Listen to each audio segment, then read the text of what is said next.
So hey guys, welcome back you all to this channel. आज के इस video में बात करने वाले हैं तीन चीज़ों के बारे में। सबसे पहला, तीन ऐसे कारण, मेजर कारण जिसकी वजह से मार्केट में इतना बड़ा क्रैश आया है। और दूसरा, अगर ये क्रैश आया है, इस तरह का सिचुएशन बना हुआ है, पैनिक वाला सिचुएशन बन गया है, तो इस सिचुएशन में हमें क्या करना चाहिए। और तीसरा जो हम लोग जानेंगे कि इस सिचुएशन में, इस क्रैश में हम लोगों को वो 5 ऐसे कौन से क्वालिटी स्टॉक्स है जिसे बाई करना चाहिए, क्योंकि वो हमें बहुत ही सस्ते प्राइस में, अंडर वैल्यूड में मिल रहे हैं।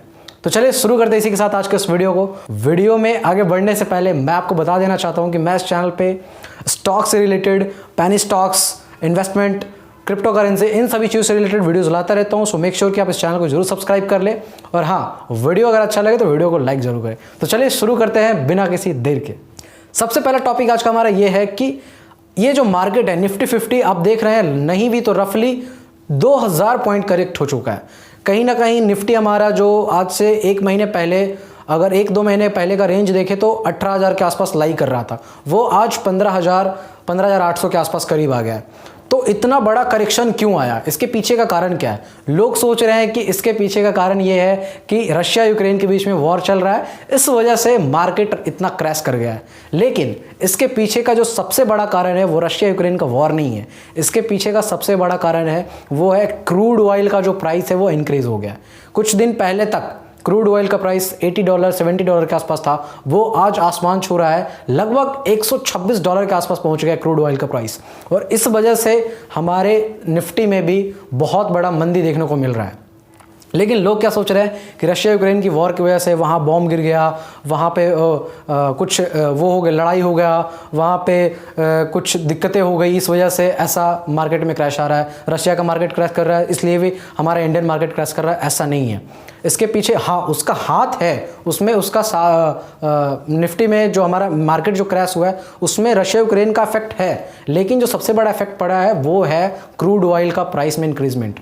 दूसरा कारण जो है, ऑफ कोर्स सब लोग जान रहे हैं, रशिया यूक्रेन का जो वॉर चल रहा है, इस वजह से भी हमारे मार्केट में क्रैश आया है। क्योंकि बहुत सारी जो एक्सपोर्ट होती थी वहाँ से चीज़ें, जैसे वीट, रशिया और यूक्रेन बहुत बड़ा एक्सपोर्टर है वीट का, वो हम लोग के तरफ वो वीट को एक्सपोर्ट करता था, क्रूड ऑयल को, जो भी ऑयल होते थे, गैस होते थे, वहाँ से एक्सपोर्ट होते थे, और भी बहुत सारे बिजनेस जो रशिया और इंडिया के बीच में एक्सपोर्ट होते थे, वो फिलहाल अभी रुक गए हैं। इस वजह से मार्केट में क्रैश आया। और तीसरा और आखिरी वो है जो हमारे NSE के एक्स चेयरमैन थे, उनको CBI ने अपने कस्टडी में रख लिया है कुछ इन्फॉर्मेशन लेने के लिए, जो भी फ्रॉड हुए, जो भी स्कैम हुए NSE के साथ, उस चीज़ के जानकारी के लिए। तो जैसा कि सब जानते हैं, मार्केट में थोड़ी सी न्यूज़ आती नहीं है कि लोगों में पैनिक आ जाता है, और इन्फ्लेशन तो हमारा मार्केट को क्रैश करने में अपना पूरा हाथ दे ही रहा है। तो ये 3 ऐसे कारण थे जिसकी वजह से मार्केट पूरी तरह से क्रैश हो रहा है। अब ऐसी सिचुएशन में हम लोग को क्या करना है, जो आज इस वीडियो का दूसरा टॉपिक है, इस सिचुएशन में हमें क्या करना है, आगे किस तरीके से इन्वेस्टमेंट करना है, ये चीज़ हम जानेंगे। तो चलिए शुरू करते हैं कि इस सिचुएशन में, इस पैनिक वाले सिचुएशन में जहाँ पे लोग डरे हुए हैं, वहाँ पे क्या करना चाहिए हमको। तो सबसे पहला एडवाइस, डोंट पैनिक, डरना नहीं है। मार्केट हमें एक चीज़ सिखाती है और वो ये है कि मार्केट में करेक्शन आते हैं। अगर मार्केट में एक करेक्शन आया है तो इसका मतलब ये नहीं है कि मार्केट हमेशा गिरा हुआ रहेगा। लेकिन लोग डर इस तरीके से जाते हैं कि जैसे आज के बाद कभी मार्केट उठेगा ही नहीं, मार्केट कभी ऊपर जाएगा ही नहीं। लेकिन अगर आप हिस्ट्री को देखते हैं तो हिस्ट्री ये चीज़ प्रूव करती है कि मार्केट का जो ग्राफ है वो एक्सपोनेंशियली ग्रो करता है। वो कभी भी आपको, अगर लॉन्ग टर्म में देखेंगे तो कभी वो गिरता हुआ नहीं आपको दिखेगा। शॉर्ट टर्म में वो गिरता हुआ, उठता हुआ, गिरता हुआ, उठता दिखेगा। लेकिन लॉन्ग टर्म में आप देखोगे तो उसका ग्राफ यूं रहेगा, एकदम से बढ़ा हुआ, वो कभी गिरता नहीं है। लेकिन लोग डर जाते हैं क्योंकि वो शॉर्ट टर्म के हिसाब से इन्वेस्टमेंट करते हैं। तो सबसे पहला चीज़, जो भी लोग डरे हुए हैं, डर को निकालिए, क्योंकि ये एक छोटा सा रिसेशन है। जो ऐसा कहा जाता है, स्टॉक मार्केट का रूल ही है कि हर एक तेज़ी के बाद एक मंदी आता है। जैसे कोरोना का जो टाइम था, उस टाइम पे लोगों में पैनिक आ गया था और मार्केट क्रैश कर गया था। हमारा निफ्टी 8,000 के अराउंड चला गया था, और वो 1 से 2-3 महीने के अंदर में इतना जल्दी रिकवर कर गया कि वो 8,000 निफ्टी हमारा 18,000 के आसपास चला गया। तो मार्केट में करेक्शन आते हैं लेकिन तेजी भी आती है। तो जो कोरोना के टाइम जो रिसेशन आया था, जो मंदी आई थी, उसके बाद जो तेजी आया, और उसके बाद अब ये एक मंदी फिर से देखने को मिल रहा है जो कि शॉर्ट टर्म मंदी है। ऐसा नहीं है कि हमेशा मंदी ही रहेगा। हर एक मंदी के बाद एक तेज़ी आती है और हर एक तेज़ी के बाद एक मंदी आती है, बस वही वाला सीन है। ज़्यादा कोई दिक्कत नहीं है, पैनिक होने की कोई ज़रूरत नहीं है। जैसे कि हम सभी जानते हैं कि जब भी मार्केट में करेक्शन आता है लोग अपने शेयर को सेल करने लग जाते हैं, लेकिन मैं एडवाइस तो नहीं दूंगा, लेकिन जैसा मेरा माइंड परसेप्शन है, जिस तरीके से मैं सोचता हूँ, जिस तरीके से मैं इन्वेस्ट करता हूँ, उस हिसाब से मैं आपको ये कह रहा हूँ। और इवन मैं अपने आप को भी ये कहता हूँ कि शेयर को सेल नहीं करने से टाइम पे, अगर शेयर सेल ही करने होते तो 18,000 पे जब निफ्टी था तब सेल कर लेते। अब क्यों कर रहे हैं? अब हमारे पास, अगर एक एग्जांपल मैं देता हूँ, आप एक घर खरीदते हैं जिसकी प्राइस ऑलमोस्ट 1 लाख रुपए है। आपने 1 लाख रुपए दे करके वो घर को खरीदा, और अगर कल आप किसी कारण बस कुछ बॉम्ब ब्लास्ट हो जाता है शहर में, चाहे कुछ भी हो जाता है, कुछ पैनिक आ जाता है लोगों में, और कोई आपको ऑफर देता है कि मैं आपका घर को खरीदना चाहता हूँ, मैं आपको 80,000 रुपये दूंगा, क्या आप वो घर बेचेंगे?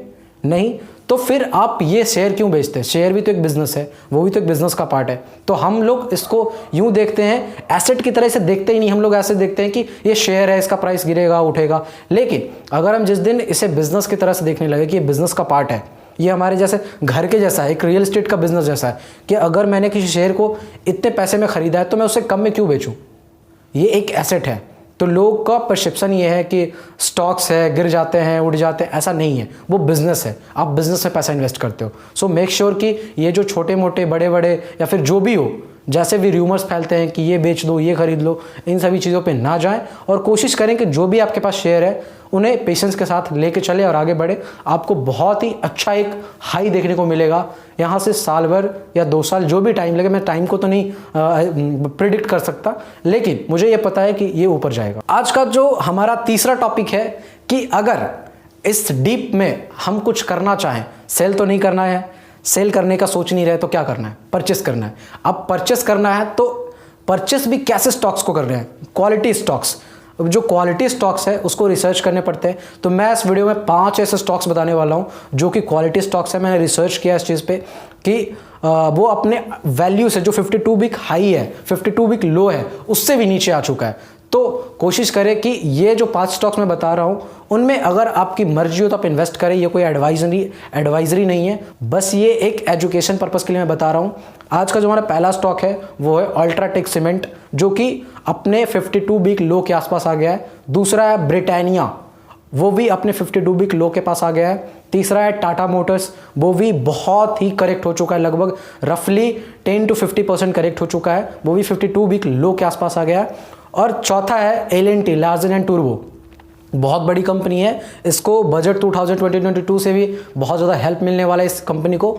सो ये भी अपने जो उसका 52 वीक हाई है उससे लगभग 400-500 रुपये नीचे आ चुका है। तो आप इसे कंसिडर कर सकते हो। और पांचवा और आखिरी हम सब का प्यारा HDFC बैंक, जो कि ब्लू चिप स्टॉक है, आप इसमें आंख बंद करके इन्वेस्ट कर सकते हैं। बट हाँ, ये सिर्फ एजुकेशन पर्पस के लिए, किसी भी इन्वेस्टमेंट करने से पहले अपना रिसर्च, अपने तरफ से इंफॉर्मेशन, अपने तरफ से जो भी जानकारी है वो ज़रूर ले।